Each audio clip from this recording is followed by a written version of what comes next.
Die Erfassung und Visualisierung von Sensordaten ist oft der erste Schritt, um Transparenz in die Produktion zu bringen.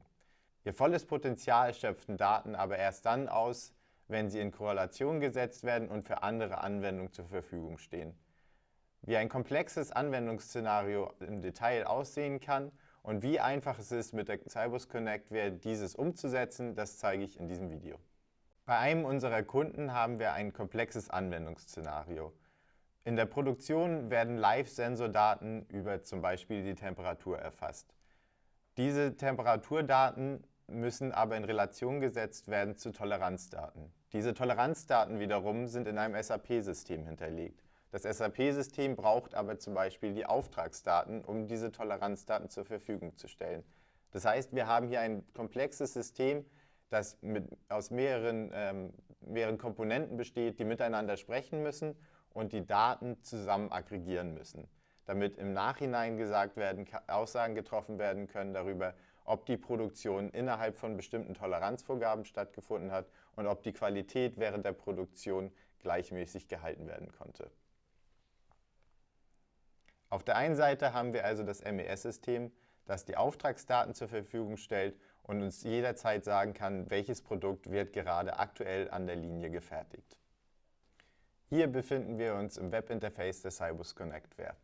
Wie wir sehen, haben wir aktuell noch keinen Service installiert. Wir wollen aber jetzt die Verbindung zum MES-System aufbauen. Dafür habe ich schon mal einen Service vorbereitet.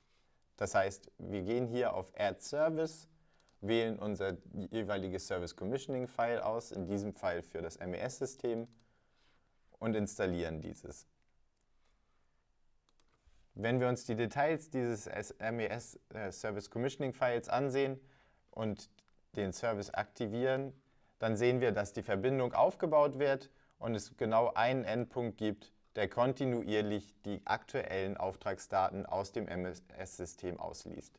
Das können wir uns im Detail angucken, indem wir hier auf den Explorer-Tab gehen, unseren Service hier bei den Topics auswählen und sehen, dass aktuell ein bestimmter Auftrag in diesen Daten vorhanden ist. Der Auftrag, der aktuell jetzt am System angemeldet ist, ist der Auftrag 76. Um jetzt einen neuen Auftrag zu generieren, müssen wir irgendwie auf das MES-System zugreifen. Ich habe ein Service Commissioning File vorbereitet, das uns den Zugriff auf das MES-System ermöglicht, damit wir einen neuen Auftrag anlegen können.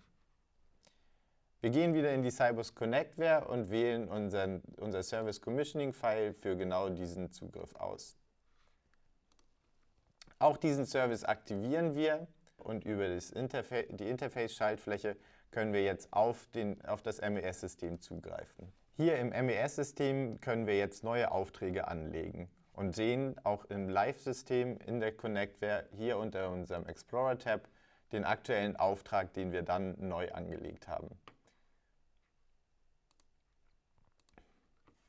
Aktuell läuft der Auftrag 76. Wenn wir jetzt hier aber einen neuen Auftrag anlegen, dann wird dieser automatisch aus dem MES-System ausgelesen. Starten wir also den Auftrag 77. Mit einem Klick auf Auftrag starten wird der Auftrag gestartet und das MES-System, der MES-Connector, gibt uns den aktuellen Auftrag, den wir gerade neu angelegt haben. Das heißt, den ersten Teil haben wir erledigt. Wir wissen jetzt immer, welcher Auftrag gerade an der Linie produziert wird. Im nächsten Schritt haben wir unser SAP-System. Das SAP-System braucht diese Auftragsdaten, um uns die entsprechenden Toleranzvorgaben zurückzumelden. Auch hierfür haben wir natürlich ein Service Commissioning File vorbereitet, das wir über den Service-Tab installieren werden. Wir wählen unser Service Commissioning File für das SAP-System und installieren dieses. Die Details können wir uns auch wieder hier in der Detailübersicht ansehen. Wir aktivieren den Service, woraufhin die Verbindung zum SAP-System aufgebaut wird und über einen Endpunkt dann entsprechend die Toleranzvorgaben für einen gewissen Auftrag zurückgegeben werden. Wir sehen hier, wir haben eine Verbindung, in diesem Fall eine Verbindung über HTTP, und wir haben einen Endpunkt, der uns die Toleranzvorgaben zurückgibt. Wir haben jetzt den Service, um Daten aus dem MES zu lesen, und wir haben einen Service, um Daten an einem SAP-System anzufragen. Diese beiden Endpunkte sprechen aber noch nicht miteinander. Das heißt, wir brauchen eine gewisse Logik, die dafür sorgt, dass wir jetzt, wenn wir aus dem MES-System einen bestimmten Auftrag auslesen, dass dieser auch am SAP-System angefragt wird, um uns die Toleranzvorgaben zu geben. Und auch dafür gibt es einen Service, den wir installieren werden.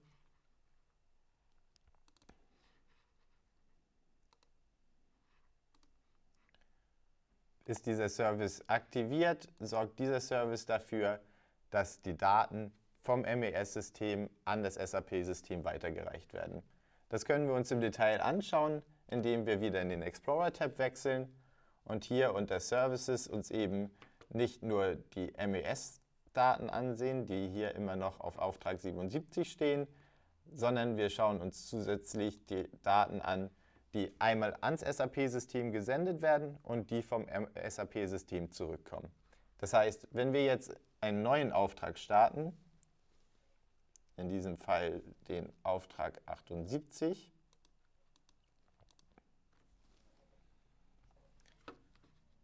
dann sehen wir, dass vom MES-System der neue Auftrag zurückgemeldet wird und genau dieser Auftrag, eben der Auftrag 78, wird auch ans SAP-System gesendet. Das SAP-System gibt uns dann eben die zugehörigen Toleranzvorgaben einmal als Maximalwert und einmal als Minimalwert zurück, damit wir diese mit unseren Sensordaten vereinen können. Wenn wir uns das im Detail angucken, haben wir jetzt eben den Schritt, wir lesen aus dem MES-System den aktuellen Auftrag aus, reichen diesen weiter an das SAP-System, das wiederum uns die Toleranzvorgaben zurückmeldet. Und als nächsten Schritt brauchen wir eben noch die Live-Sensordaten aus der Produktion. Die Live-Sensordaten, dafür haben wir auch ein Service Commissioning File, das uns diese Sensordaten zur Verfügung stellt. Das heißt, wir bauen eine Verbindung zu der Steuerung auf und lesen die Daten kontinuierlich aus dieser Steuerung aus. In diesem File ist es eine S7-Steuerung, das heißt, wir geben dieser Steuerung eine spezielle Service-ID. Und der Name bzw. die Service-ID, die wir hier verwenden, ist eben S7 und Device 01, das ist das Device, zu dem wir uns verbinden möchten. Wir installieren diesen Service, gehen wieder in den Service Details Bereich, aktivieren den Service und sehen hier unter den Ressourcen, die wir verwenden, dass wir eine Verbindung aufgebaut haben zu genau dieser Steuerung, wo wir die in diesem Fall Temperaturwerte auslesen möchten. Und wir haben zwei Endpunkte. Wir lesen die Temperatur und wir lesen den Druck aus der Steuerung aus. Das sind eben die Live-Sensordaten, die während der Produktion anfallen. Wenn wir hier in diesen Explorer zurückgehen, dann sehen wir, dass wir immer noch eben die Daten aus dem MES-System und auch aus dem SAP-System auslesen. Warum jetzt hier in diesem Fall keine neuen Daten vom SAP-System übertragen werden, liegt daran, dass wir einen sogenannten Filter verwenden. Das heißt, nicht jedes Mal, wenn wir aus dem MES-System Daten auslesen möchten wir diese ans SAP-System weiterreichen, sondern nur dann, wenn sich der Auftrag geändert hat. Ansonsten würden wir unnötige Last auf das SAP-System geben. Und die Sybus Connectware stellt eben die Möglichkeit zur Verfügung, dass man solche Filter nutzen kann, um dann zu steuern, ob ein bestimmtes Event weitergereicht wird oder auch nicht. Wir wollen uns jetzt aber die Live-Sensordaten ansehen und dafür haben wir jetzt eben diese S7-Steuerung angebunden. Und wenn wir jetzt hier uns auf diese Topics subscriben, dann sehen wir die Live-Sensordaten, die aktuell aus der Produktion übertragen werden. Jetzt haben wir vom SAP-System die Toleranzvorgaben für das aktuelle Produkt, das wir an der Linie fertigen. Das wiederum hat uns das MES-System verraten, welche Produktion aktuell läuft. Wir bekommen durchgängig Sensordaten aus der Produktion und diese müssen jetzt irgendwie zusammen aggregiert werden.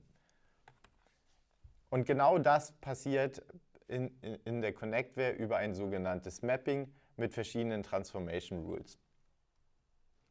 Das heißt, wir sehen jetzt aktuell, okay, wir haben den Auftrag 78, wir haben hier Live-Sensordaten über die Temperatur, die aus der Produktion kommen. und wir können uns dazu eben die Daten ansehen, wie sie aggregiert zusammengefügt zur Verfügung stehen. Jetzt, da wir die Live-Sensor-Daten aus der Produktion zur Verfügung haben und die Toleranzvorgaben aus dem SAP-System, müssen diese beiden Datenströme aggregiert werden.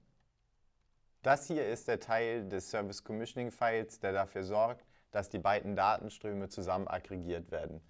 Wir subscriben uns einmal auf die Daten, die eben von dem SAP-System kommen, also die Toleranzvorgaben, und wir subscriben uns gleichzeitig auf die Live-Sensor-Daten, die aus der Steuerung ausgelesen werden. Und darauf wenden wir sogenannte Regeln an. Und diese Regel, die wir anwenden, ist einmal die Collect-Regel, um alle Daten, die wir bekommen, zusammenzufassen in ein komplexes Objekt. Und das transformieren wir dann in den Output, den wir nachher zur Verfügung stellen möchten. Das heißt, wir definieren hier, dass wir aus der Steuerung die Live-Sensor-Daten, da möchten wir den Zeitstempel auslesen. Wir möchten aus den Live-Sensor-Daten eben auch den Wert der Sensordaten haben. Und wir möchten aus dem SAP-System, von der SAP-Connection, möchten wir die Toleranzvorgaben haben, also die minimale Grenze und die Maximalgrenze. Wir sehen also, dass wir immer noch aus dem MES-System die aktuellen Auftragsdaten bekommen. Diese reichen wir weiter an das SAP-System, das uns die Toleranzvorgaben zurückgibt, und wir bekommen Live-Sensor-Daten aus der Steuerung übertragen, in diesem Fall eben die Temperatur. Jetzt können wir uns eben auf diese Data Output noch subscriben und sehen die Daten, wie sie zusammen aggregiert wurden. Das heißt, wir sehen ein Minimal- und ein Maximalvorgabe als Toleranzvorgaben.